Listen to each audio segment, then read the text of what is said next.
Good afternoon and welcome to this edition of Central Valley Business. I'm your host, Lauren Baker, filling in for Mike Scott, and we are here with George Leddicotte of SBA Tax Resolutions. He's going to be here talking about tax solutions because I know that we think that tax season is over, but it never really is, and he's here to give us solutions if we're going through problems with our taxes and maybe teaching us things that maybe we don't understand about them. So welcome, George. Thank you. Sorry for stuttering all over the place like I always do on these shows, but we're glad to have you here. Thank you. So tell us what we can learn about taxes and like what we can do to like solve any problems that maybe we don't understand about them. Okay. People think the tax season's over because April 15th, April 18th has passed, but now we're in the season where people are getting letters from the IRS, Franchise Tax Board, asking questions about their returns, saying they owe more money, etc. People get those letters and many times it just go in the trash or don't get open, and that's where the problem starts to begin. The taxing authorities need a response. The response can be very simple. You can say, well, I don't have enough money to pay the tax bill, so you have the ability to set up a tax payment plan over an installment agreement.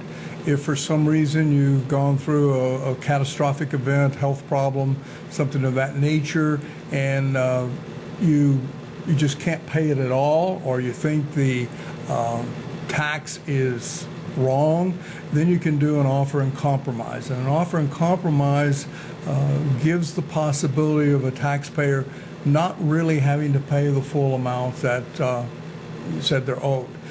Typically, yes, you can do it yourself, but there are probably about 14 to 15 million taxpayers who have tax problems right now with the IRS. Yeah. Don't know how much the states have in addition. No, that's really good to know because I think a lot of people can find systems like the IRS and just taxes in general very intimidating. They're scared to even do anything because what if they tell me to give all my money and I don't want to do that type of a thing. But that sounds like it can be very reasonable. Yeah, it's a matter of there are professionals like our firm who are tax resolution specialists. So we're helping the taxpayer respond to those letters, set up an installment plan, do an offer and compromise, whatever happens to be. And we're specifically, I shouldn't say specifically, but particularly interested in helping small business owners in the Central Valley. We have learned recently that the IRS's #1 collection priority are businesses who haven't paid their payroll taxes. So, and that becomes very critical because they can shut a business down. They can seize money out of the business's bank account and just make life difficult.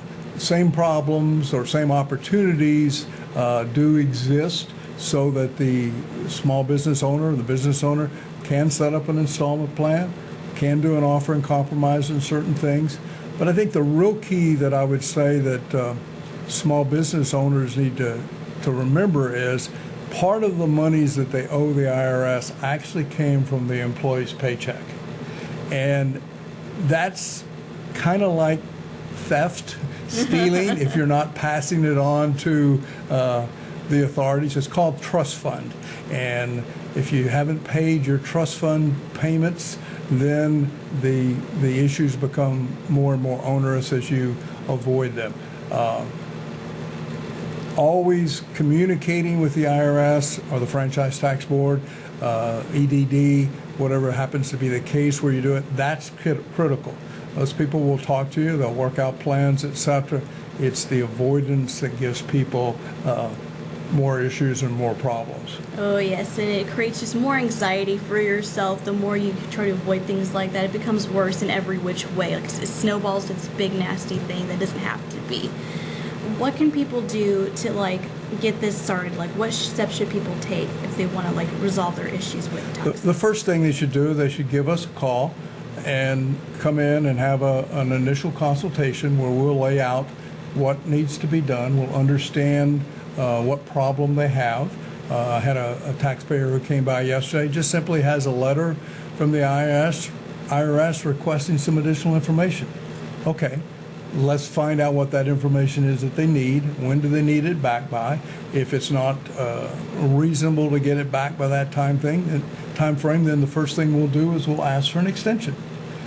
Once we've asked for an extension, then we'll have an action plan to help the people address what it is. And if it goes into needing an installment plan or offering compromise, whatever remediation might happen, we'll take that step. Same thing with the state. The state and IRS don't work jointly together in terms of resolving it. So if somebody has a federal tax problem, there's a good likelihood they've got a state tax problem. So they can call us to do that. We have a special report that we can send them out if they want to look and learn a little bit more on their own. We're happy to do that. Come in and talk to us, and then we'll get the opportunity set up and help them resolve their problem. Our goal is for them to resolve their problem as soon as possible. The unfortunate thing is it's not going to be overnight. The IRS takes a long time to resolve problems. I've been working on one now for over 3 years, but we're in communication, so it does move forward, albeit very, very slow. Yes. How can people contact you to get started on doing this? They can call us at our office number, 559-369-7691, or they can go to our website at sbataxhelp.com, and we'll be happy to begin the conversation with them at that time. That's awesome. I want to thank you so much for being here today and just sharing what this really important, vital knowledge with us, because, I mean, this is something that it affects everybody. It does. And everyone gets anxious about it, like, no matter who you are. I think, like, everyone's like, oh, it's tax season, I hope, like, it all goes well, and I hope I get a tax return. But this is really good because it gives reassurance that it's not as scary as people tend to think it is. That's correct. For sure. Stay right here on Central Valley Business. We'll be right back after these messages.